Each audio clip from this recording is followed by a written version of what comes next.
네, 반갑습니다. 오늘은 시편 14편 말씀을 함께 나눌게요. 1절 말씀이에요. 여호와의 어느 때까지니까 나를 영원히 잊으시나이까 주의 얼굴을 나에게서 어느 때까지 숨기시겠나이까 나의 영혼이 번민하고 종일토록 마음에 근심하기를 어느 때까지 하오며 내 원수가 나를 치며 자랑하기를 어느 때까지 하리이까. 세상 안에서 도망하는 삶을 살아야 됩니다라는 제목으로 말씀을 나눕니다. 세상으로부터의 도망이 아니라 세상이라고 하는 것 안에서 도망하는 삶을 살아야 한다는 거죠. 시편 13편의 표제어는 다윗의 시 인도자를 따라 부르는 노래 이렇게 되어 있어요. 13편은 다윗의 탄원시인데 이게 14편까지 연결이 되죠.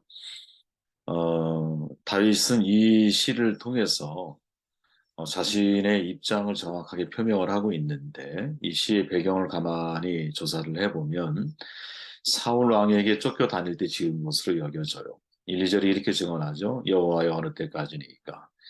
이 두 구절 속에 어느 때까지입니까? 라는 단어가 네 번이나 반복이 되고 있어요. 그만큼 자신의 처지와 상황이 힘들고 고통스럽다라는 거죠. 사울 왕을 피해서 쫓겨다닐 때, 즉 도망자의 삶이라고 하는 것은 아주 고통스럽고 괴로운 거예요. 그죠? 죄인을 쫓아오는 사람이 없어도 도망쳐야 하기 때문인 거죠. 그런데 더 괴로운 건 다윗은 무죄한 사람이잖아요. 그러나 다윗이 사울이 살인 계획을 피해서 도망자가 되죠. 사실은 너무나 억울한 입장인 거예요. 무려 그 기간이 길게 보면 15년까지를 보고 있는데 지금 이 고백을 하고 있을 당시가 몇 년째, 도피 생활이 몇 년째인지 정확하게 우리는 알 수가 없어요. 기약 없는 도망자의 삶을 경험하고 있을 때인 거죠. 그때 다윗이 말하는 거예요. 어느 때입니까? 영원히 잊으셨습니까? 이렇게 시작을 하죠. 물론 후반부에 가면 이 모든 것들을 하나님 앞에 맡기고 하나님에 대해서 순종하려고 하는 모습을 보여주죠. 그러나 제가 여기에서 이 다윗의 모습을 보면서 우리가 한번 고민해 봐야 할 영성이 있다면 그게 뭘까 질문하다가 어느 때까지입니까? 라고 하는 이 구절이 계속 마음의 여운으로 남았습니다. 인생을 살아가다 보면 도망자의 삶을 살 때가 있구나. 그런 생각을 하게 돼요. 어떤 도망을 선택해야 할까? 성경에는 어떤 도망의 이야기가 들어있을까? 이 질문을 던지게 된 거죠. 여러분 잘 알지만 도망자라고 하는 영화, 뭐 명절 때가 되면 항상 방영을 또 해주잖아요. 그죠? 제가 개인적으로 좋아하는 해리슨 포더가 주인공으로 나오는 그게 1편이죠. 아마 제 기억에. 주인공 리차드 갬블, 유명한 의사였어요. 근데 아내를 죽인 살인자의 누명을 쓰고 사형 선고를 받죠. 교도소를 가다가 버스가 전복되면서 탈주해요. 그 이후에 샘 제라드라고 하는 형사의 끊임없는 추적을 받고 도망자의 삶을 살게 되죠. 아주 비참해요. 이 영화는 미국에서 개봉할 때 여러분 연속 4주 흥행 1위를 기록했다 그래요. 우리에게도 인기 있는 작품이 되었죠. 억울한 도망자의 삶을 그리잖아요. 그리고 그 삶이 얼마나 고통스럽고 불안한 것인지 이 갬블이라고 하는 이 해리슨 포드가 갬블 역할을 하면서 그걸 너무 잘 표현해냈죠. 도망자의 삶, 자유가 없잖아요. 평화가 없어. 기쁨이 없어. 즐거움이 없어. 더욱이 이게 억울한 누명으로 도망자의 인생이 된 거라면 그 마음이 얼마나 더 비참하겠어요. 자신이 사랑했던 아내, 그 아내를 죽인 살인자라고 하는 누명. 매일 밤에 잠을 잘 때 자기 아내와 항복했던 그 순간들을 떠올리잖아요. 그러면 자기의 초라한 도망자로서의 삶을 보면 더 마음의 분노가 치밀어 오르는 거지. 분노가 치밀수록 마음의 고통을 받는 거죠. 여러분 성경의 다윗의 도망자 삶 이것과는 또 다른 차원의 사실은 도망을 소개하고 있다라는 거 알고 계십니까? 대표적으로 세 명을 뽑는다면 하나가 야곱이고 또 하나가 요나 그리고 신약으로 넘어가면 예수님이 이 도망에 대한 이야기를 우리에게 전해주고 있죠. 야곱은 여러분 형 에서를 피해서 외삼촌 라반의 집으로 도피하잖아요. 그죠? 원인이 뭡니까? 형 에서의 장자권을 샀어. 팥죽을 한 그릇에. 그리고 아버지에게 형이라고 속이면서 장자의 축복을 받아. 이거를 형이 알게 됐어. 이제 위험에 빠졌어요. 그 도망자가 되죠. 저는 이 장면을 보면서 여러분, 우리가 내 자신으로부터 도망하는 사람들이 있구나 하는 생각을 하게 되었어요. 자기로부터의 도망인 거죠. 저는 많은 사람들이 자기로부터의 도망을 선택한다고 생각을 하거든요. 무슨 말이냐면 자기의 과거를 부정하고 싶고 내가 아닌 타인의 삶을 내가 자꾸 살아가려고 하고 자기 길이 아닌 세상이 요구하는 길을 걸어가는 거죠. 이 모든 것 속에는 여러분 자기 부정, 자기로부터의 도피가 사실은 담겨 있는 거거든요. 그 과정에서 나는 사라지잖아. 여러분 세상으로부터 생각해 보세요. 내 과거를 부정하면 내 과거, 내가 원하지 않는 과거야. 과거로 부정하면 나라고 하는 존재 자체가 사실은 부정되는 거거든요. 세상에 많은 사람들은 여러분 내가 아닌 타인의 삶을 살아가려고 애쓰는 사람들이 얼마나 많아. 사회생활을 할 때 여러분 세상이 요구하는 길을 우리도 모르게 걸어가죠. 이 과정에서 나는 사라지는 거라니까. 근데 하나님이 자기에 대해서 모세한테 뭐라고 말해요? 나는 나다 이렇게 말씀하죠. 저는 하나님의 형상이 회복된 사람의 특징은 나는 나답게 살 때 아름답다라는 이 믿음을 가지고 있는 사람이라고 봐요. 나는 나답게 살아야 되는 게 아름다운 거거든요. 그러려면 내게 주신 과거를 수용하고 내가 사는 현재 나로서의 나의 인생을 내가 살아가고 내가 가야 할 길을 생각하고 생각한 대로의 길을 걸어가려고 해야 되는 거죠. 그러니까 자기로부터 도망을 칠 게 아니라 자기를 향해서 도망을 해야 한다라는 거예요. 참 이게 한 번쯤 생각해 봐야 중요한 모습이 아닐까. 요나가 있죠, 여러분, 요나. 요나는 하나님의 말씀, 사명으로부터의 도망을 우리에게 보여주잖아요.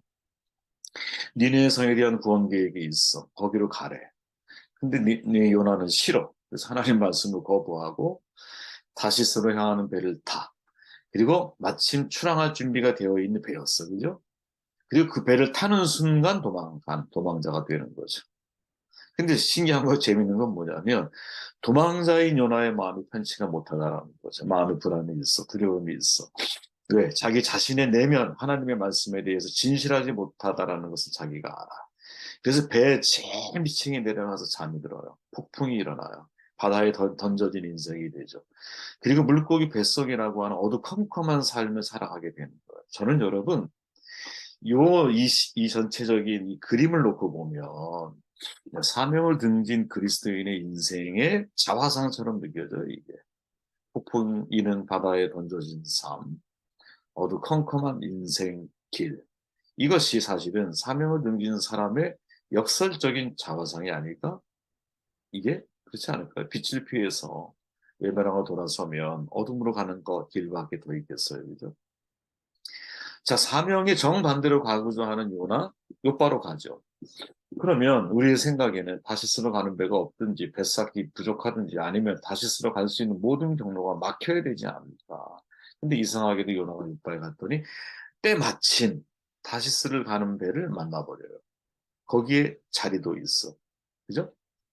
뱃삭을 주고 배를 타는 일까지 벌어져요. 하나님의 뜻을 거역하는 길인데 탄탄대로처럼 열린 거죠. 여기서 마침이라는 단어는 여러분, 인간의 우리의 입장에서 볼 것이 아니라, 요나의 입장에서 볼 것이 아니라, 하나님의 입장에서 이 마침이라는 단어를 해석을 할 때, 사실 이 마침이 우리에게 주는 진짜 교훈이 무엇인지를 조금 더 접근해 갈 수 있거든요. 무슨 말이냐? 하나님이 이 상황을 어떻게 이끌어 가시는지에 대해서 말씀하기 위해서 이 마침이란 개념, 단어를 사용했다고 보아야 하는 거예요.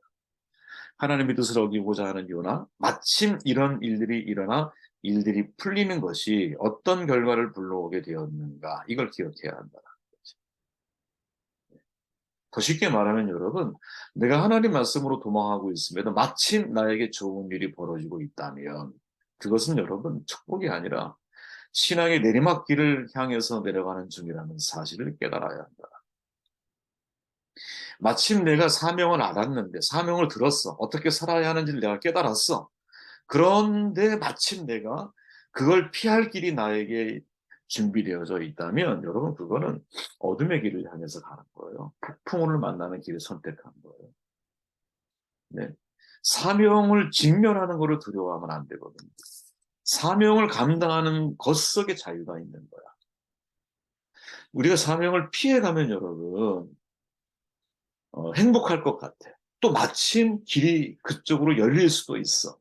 근데 이걸 하나님의 관점에서 놓고 보면 그것은 폭풍우를 향해 달려가는 지름길이고 그것은 내가 바다에 던져져야 하는 상황에 직면하게 될 것이고 그것은 내가 물고기 뱃속이라고 하는 어두컴컴한 상황 속에 들어가게 될 것의 예고라는 거죠. 예고. 그거를 볼 수 있느냐. 그죠? 요나가 우리에게 던져주는 중요한 교훈이 아니겠는가. 마지막 예수님이죠, 예수님. 자, 예수님은 여러분 생각해 보십시오. 유다, 예루살렘뿐 아니라 에돔, 요르단 건너편, 또 뒤로 시돈에 사는 사람들까지 예수님을 찾아왔어요. 몰려들었어, 복음서를 보면. 그죠? 많은 병자들이 예수님한테 몰려오자 호수에 배를 띄우고 그 위에 올라갔어요. 그리고 곧바로 산으로 올라가. 이게 마가복음 3장의 사건이에요. 요한복음에 보면 여러분 빵의 기적을 베푸신 후 수많은 사람이 예수님을 따라오잖아. 그죠? 그러니까 제자들을 배로 피신시키신 이후에 당신도 산으로 피해 가셔요. 요한복음 6장에 보면. 그러니까 복음서의 기자들이 바라보는 예수님은 쉴 틈 없이 사역하시는 분이에요. 그런데 동시에 쉴 틈 없이 사람들을 피해서 도망하시는 분이라는 거죠. 네. 이 어떤 신부님이 쓴 글을 읽으면서 이거 참 되게 재밌는 표현이다 이런 생각이 들었거든요. 아, 예수님은 도망자야, 도망자. 그죠? 평생 사역하시는 내내 예수님은 도망을 다니셨어요. 그러면 질문해야 되죠. 과연 예수님이 무엇을 피해 달아나고 있었던 것일까? 신부님의 말에 의하면 이렇게 말해요.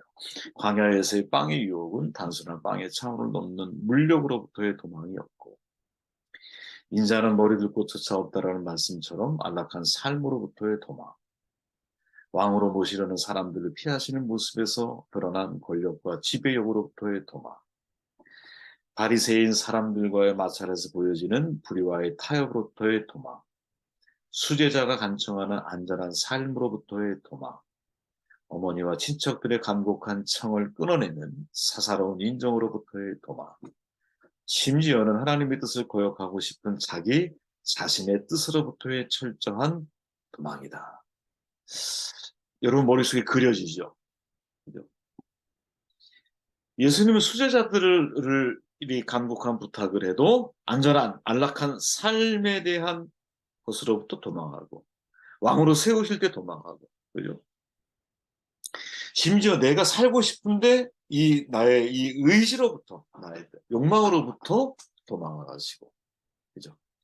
가장 가까운 지인이 간곡한 청을 하더라도 사사온 인정에서부터 자기 자신을 도망시키고 이게 진짜 우리가 해야 할 도망이 아니냐 이 이야기를 하고 싶은 거죠.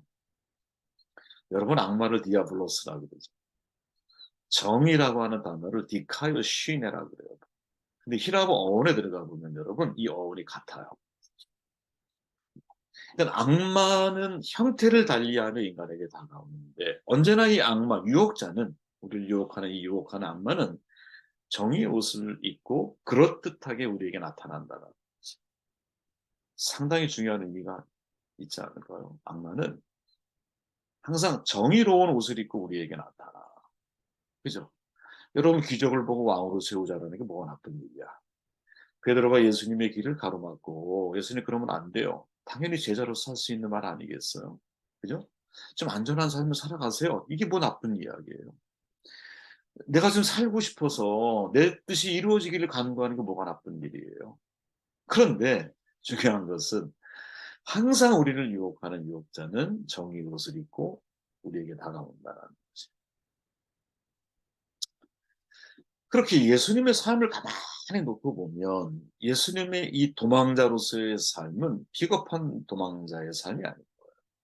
진짜 당당하고 유유자적한 자유인의 모습입니다.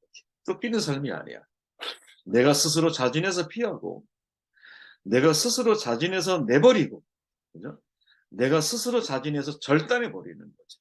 자발적인 가난이고 자발적인 이 구제고 자발적인 가르침이고 자발적인 순종이고 자발적인 사명 감당인 거죠.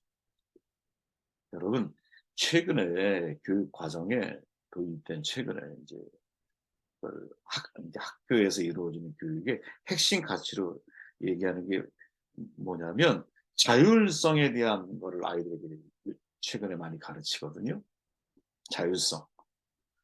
저는 이 자율성이 우리는 뭐 늘상 강조되기 때문에 우리에겐 뭐 특별한 얘기가 아닌데 자율성이 중요하다. 스스로 그것을 선택하며 스스로 그 길을 걸어갈 줄 아는. 이게 여러분 우리의 신앙인의 진짜 모습이어야 되지 않겠는가. 세상을 버리고 세상을 피해 세상을 뒤지고 도망한 예수님이 아니에요. 세상 속에서 세상을 끌어안고 세상을 사랑하면서 세상 사람들과 더불어 살아가면서 끊어낼 거 끊어내고 끌어안을 거 끌어안고 버릴 거 버리고 품을 거 품는 거, 이게 어려운 과제이지. 근데 이게 진짜 구도의 길이 아니겠느냐. 물론 여러분 다윗은 후반부에 하나님 앞에 철저한 순종과 인정의 모습을 보여준다 그랬잖아요. 그런데 여러분 이런 생각이 들었어요. 진 에드워드 피스 주니어가 세왕 이야기라고 우리 교회도 있어요. 읽어보신 분 많을 거예요. 세왕 이야기. 거기에 사울과 다윗이 등장하잖아요.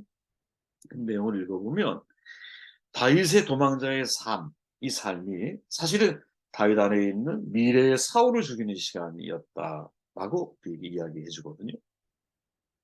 그러니까 만약 다윗이 내가 도피하는 시간 내내, 물론 15년이나 엄청난 긴 시간이야. 근데 이 도피 생활이 하나님께서 내 안에 미래의 잠재적인 위험성, 사울을 죽이기 위한 시간이었다라는 것을 통찰할 수 있었다면, 그죠? 그때가 어느 때입니까? 라고 말하기 전에, 아직도 내가 안 죽었구나. 아직도 내가 더 죽어야 되는 거구나. 이런 고백을 할 수 있지 않았을까 하는 생각을 해보았습니다. 말씀을 듣고 기도하시고,